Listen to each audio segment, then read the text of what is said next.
Вдигни ръцете. Пръсна. Значи, с показалица и средния, обхващате него средния пръст в основата на тръпка фала. Контрол. Вече тук контрол. Тръгне да се въртиш. Вижте. Хайде, включваме. Сръдя. Отваряме краката. Почвате отгоре надолу. Ако е със всеки, с много добре. Много добре. Вижте как е кръка. Много добре. Трябва хубаво да опитате тази част горе. След това от гърдите, отзад. Колана може да го опитвате достатъчно хубаво. Да го опитвате за наричане на някакви други работи. Така.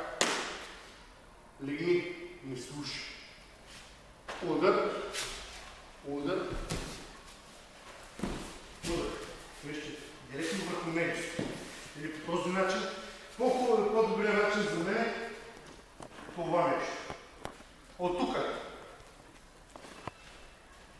Ръката му държи, другата отзад. Оставяме на белезниците. И вече може, както е долу на земята, да го направите цялостно ново. Не се притеснявате да оправите език част.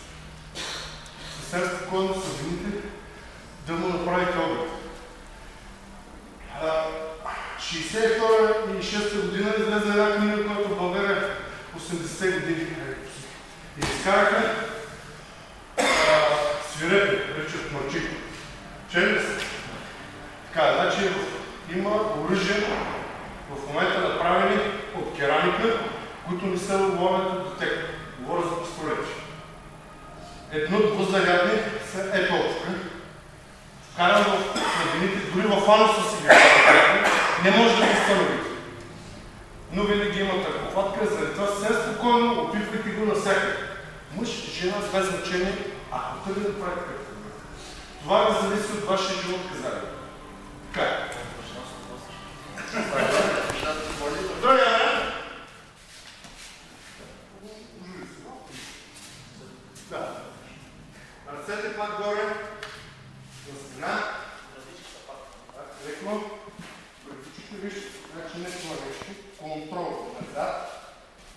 Назад. И вижте как нещо. Раз. Това нещо е удобно за него позиция. Пак по същия начин. Ръката е горе. Свали ръката. Вижте, елате насам, за да видите как става. Вижте, ръката му и натискате. Брадичката в гръбната. Раз. Долу. Контрол върху главата, близнуци. И десете пак на земята. Пълен тотален огън. Така. Гледай. С пистолетите. Служите ръцете на врата. Няма да очаквате, докато той да вземе преимущество. Ръката, който върви се отзад, погледнете. Отсечка от вътрешната страна, отгоре. Отгоре както е, държите го, ако тръгне да мърне един удар или шамари, обръщате го, белезници. Белезниците винаги отзад. Айде сега, строите се както бяхте, ще се разделим на топъчето и оставате да дишате. Ако много се крути, умека. Как? Толкова. Винаги отзад. Винаги отзад. Дайте да белезници. Така, нещо да се оставяте. Винаги белезниците ги издръжте на последното зъбче. Последното зъбче. Последното зъбче е това. Това е първото, това е последното. Ако имате, преди да влезете на смяна, преди да излезете на работа, зависимост от това, къде държите личните си принадлежности. Защо? Ръката, вижте.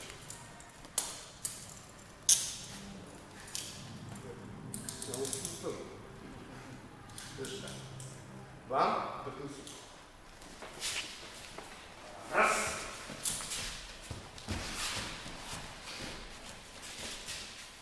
И вече тук може да сложите втори. Ей!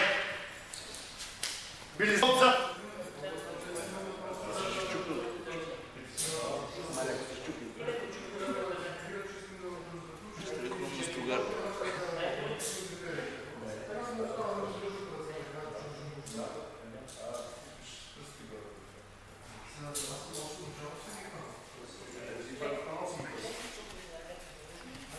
Айде сега, служете партньор из глава от земята и едните и другите направете едните да сложат белезници, други да направят обръзка.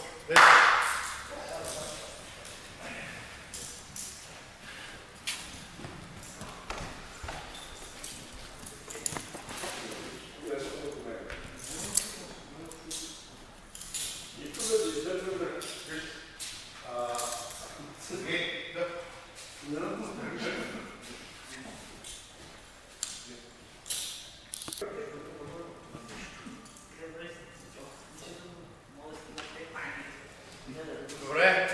Айде сега сменете се. Другия. Другия.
Сега, аз нещо ще ви покажа.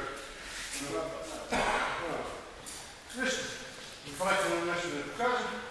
Нямате белезници, нямате стена, на улица сте, в зала сте, не можете да го направите, примерно няма как да го задържите. Какво може да направите? Трябва да ви паша примерно за врата или примерно на камера. Минавате на врата. От тук.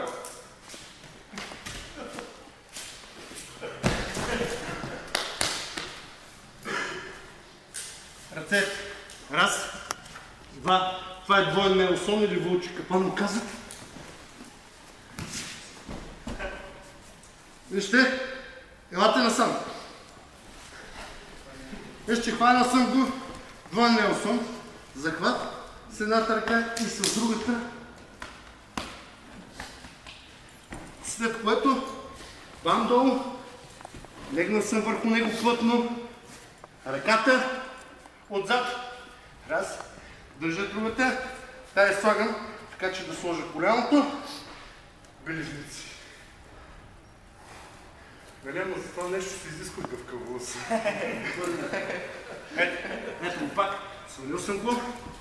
Вижте, двете ръце ги захващам зад врата. Тръгнем да ми отдръсна ръцете. Може. И става. Вижте, завъртам. Вижте как го държа. Имайте напред, че мога да му чупа гръмака така. И топките също. Държите го, здраво, захванат. Едната ръка е хващате. Проверявате. Долу. Така. Стига.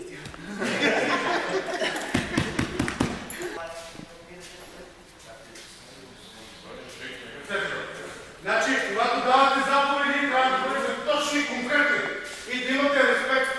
Вербалният респект е важен. Дигни ръцете.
него, не до него.